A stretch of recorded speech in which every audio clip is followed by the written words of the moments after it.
Chers amis, bonjour. Nous sommes le samedi 13 juillet 2024. Il est 9h30. Quelques news de l'Arménie de l'Artsakh et de la diaspora arménienne. Tout d'abord, je vous présente donc l'affiche. Donc ce lundi, à ne pas rater, l'historique des Arméniens aux Jeux Olympiques depuis l'Antiquité jusqu'à Paris 2024, donc au JO d'été. Donc à quelques jours des Jeux Olympiques d'été, je ferai un inventaire de l'Arménie et des Arméniens surtout, leur participation aux JO de l'Antiquité.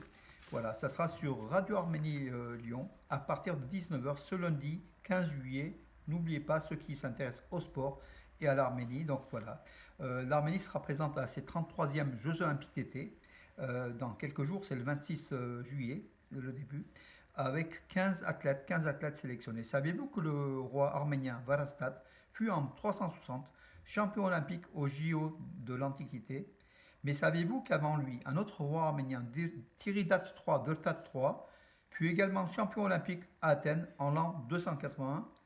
Savez-vous que ce sont les Arméniens Vahram Papazian et Megerdich Megerian qui ont représenté la Turquie, l'Empire ottoman, pour sa première participation aux JO modernes à Stockholm en 1912? Voilà, donc les Arméniens sont encore là.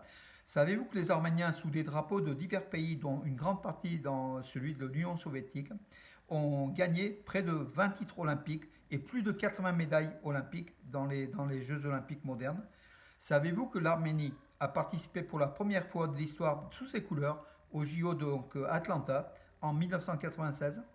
Savez-vous que l'Arménie a gagné 20 médailles, dont seulement 2 en or, lors des 7 participations aux JO d'été? Donc, à quelques jours d'ouverture des Jeux Olympiques de Paris 2024, l'émission Sport de Radio Arménie avec l'excellent Rajak, qui est animateur, hein, voilà, de Radio Arménie Sport, avec Neuchté, Com et moi-même. Donc, je présenterai en fait donc, l'histoire de ces JO. Rajak me posera des questions et puis on complétera par des informations complémentaires. Ça sera ce lundi 15 juillet à 19h. Ne ratez pas une émission spéciale. Voilà, ça vaut le coup, mes amis. Ça sera ce lundi.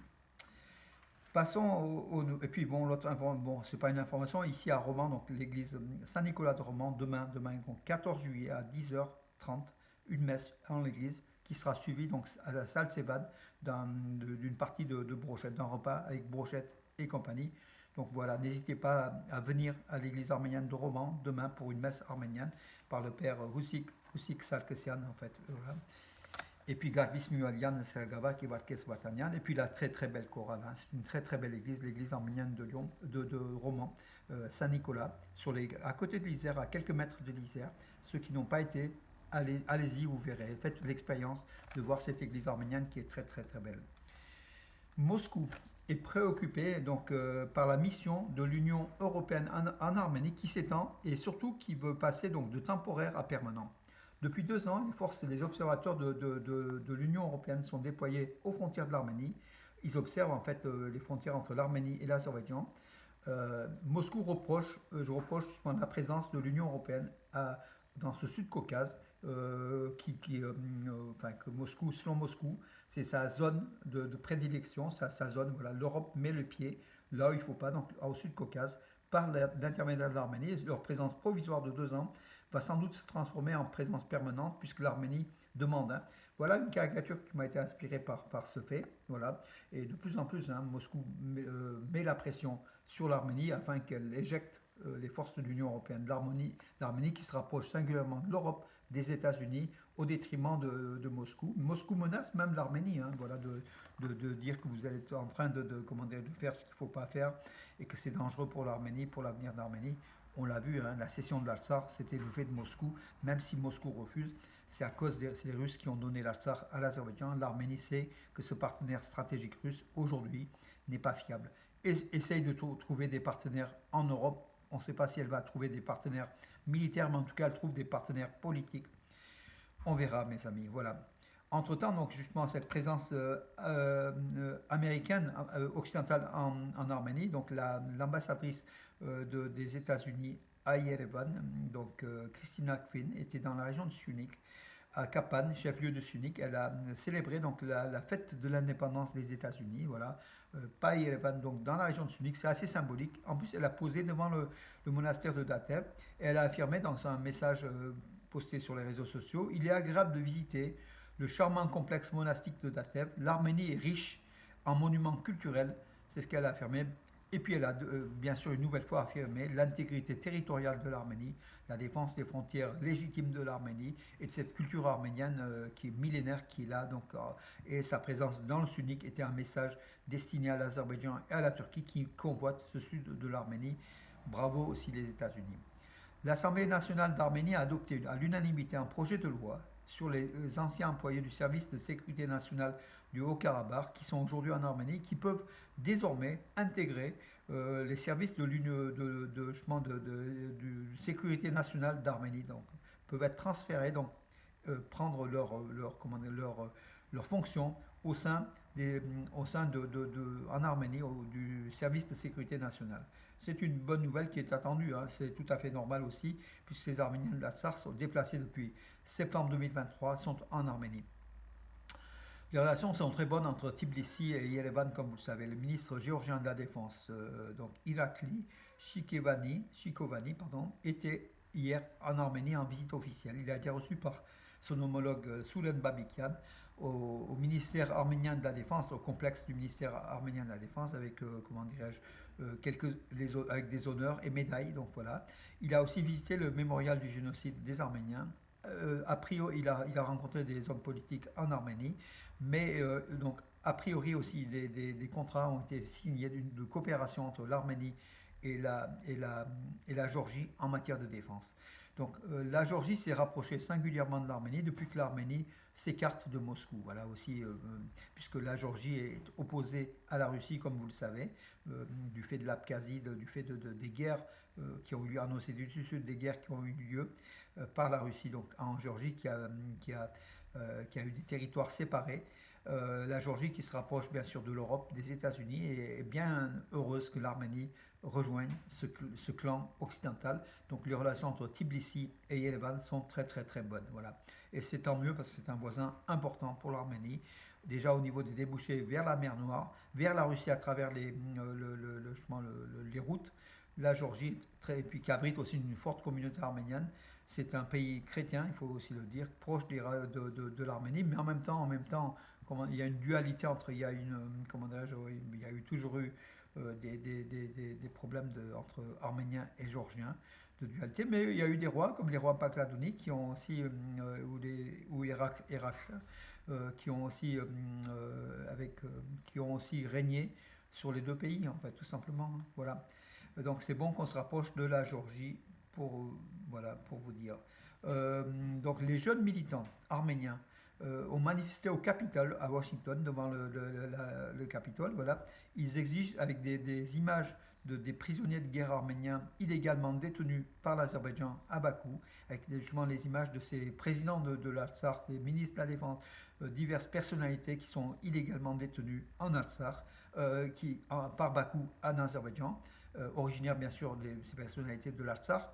Et ces Arméniens, ces jeunes Arméniens, désirent leur libération immédiate par l'Azerbaïdjan. On demande au Congrès américain de tout faire pour leur libération. Voilà.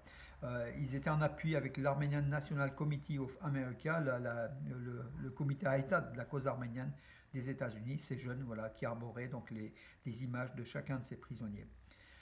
La compagnie aérienne arménienne Flyone Armenia a lancé des vols réguliers entre l'Arménie et Israël, entre Yerevan, l'aéroport Zvatnos de Yerevan et l'aéroport Ben Gurion de Tel Aviv.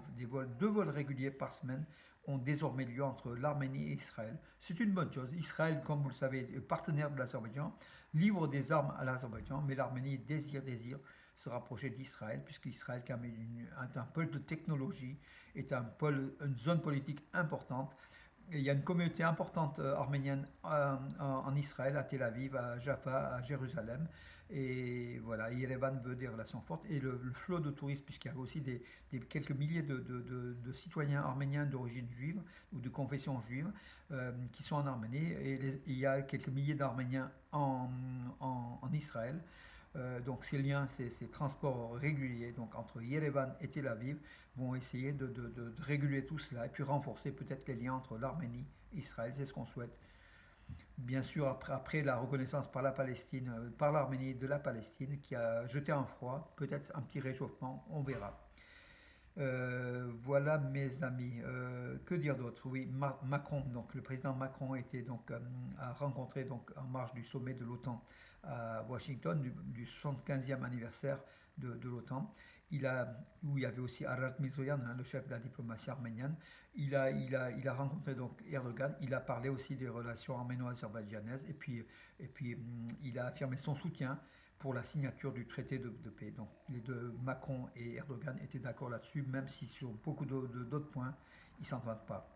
D'ailleurs, Erdogan, à la réunion de l'OTAN à Washington, a affirmé: nous voulons voir la réconciliation entre Yerevan et Bakou le plus rapidement possible. Voilà mes amis. Écoutez, j'en ai terminé. Puis j'avais une autre caricature à vous présenter. Oui, oui, bien sûr. Comme j'ai dit tout à l'heure, l'Arménie. Donc ça ressemble un peu au dessin de tout à l'heure, mais là on voit Pachinian et Mirzoyan, le chef de la diplomatie arménienne, qui dit: notre avenir est là-bas, alors que Moscou il dit venez ici, et qui menace aussi l'Arménie. Voilà aussi les relations entre Yerevan et Moscou qui sont à ce niveau-là aujourd'hui. L'Arménie qui se rapproche de l'Union européenne. J'espère qu'elle ne sera pas déçue comme lors du premier génocide du XXe siècle, où l'Occident a promis beaucoup de choses, mais finalement sur le terrain, des massacres, le génocide a eu lieu comment alors que tous les États savaient ce qui se passait et aucun n'est réellement intervenu face à la Turquie. J'espère que le même scénario ne se produira pas au Sud-Caucase, avec une Russie qui est forte, et l'axe turco-azéri qui est anti-arménien qui est toujours là. Et bien sûr des communiqués, beaucoup de soutien de l'Arménie, de l'Occident à l'Arménie, mais ces soutiens ne sont pas réalisés par un effectif militaire sur place. Seule la France, timidement, mais essaye de fournir des armes avec des instructions, des instructeurs militaires, fait du travail. Bravo la France en tout cas, mais la France est pratiquement seule à le faire en Arménie aujourd'hui, et c'est ça qui pourrait être inquiétant dans ce rapprochement entre l'Arménie et l'Union européenne, à moins qu'elle intègre l'Arménie rapidement, l'Union européenne, pour sa défense. Voilà mes amis pour aujourd'hui. Donc aujourd'hui samedi 13 juillet, je vous donne rendez-vous demain dimanche 14 juillet, encore une fois à 10h30, messe en l'église donc de Romans, arménienne Saint-Nicolas de Romans. Et puis mes amis, je vous souhaite une bonne journée, puis beaucoup de courage à mes amis qui sont certains qui luttent, voilà, et à leur famille aussi. Voilà, bonne journée et à demain.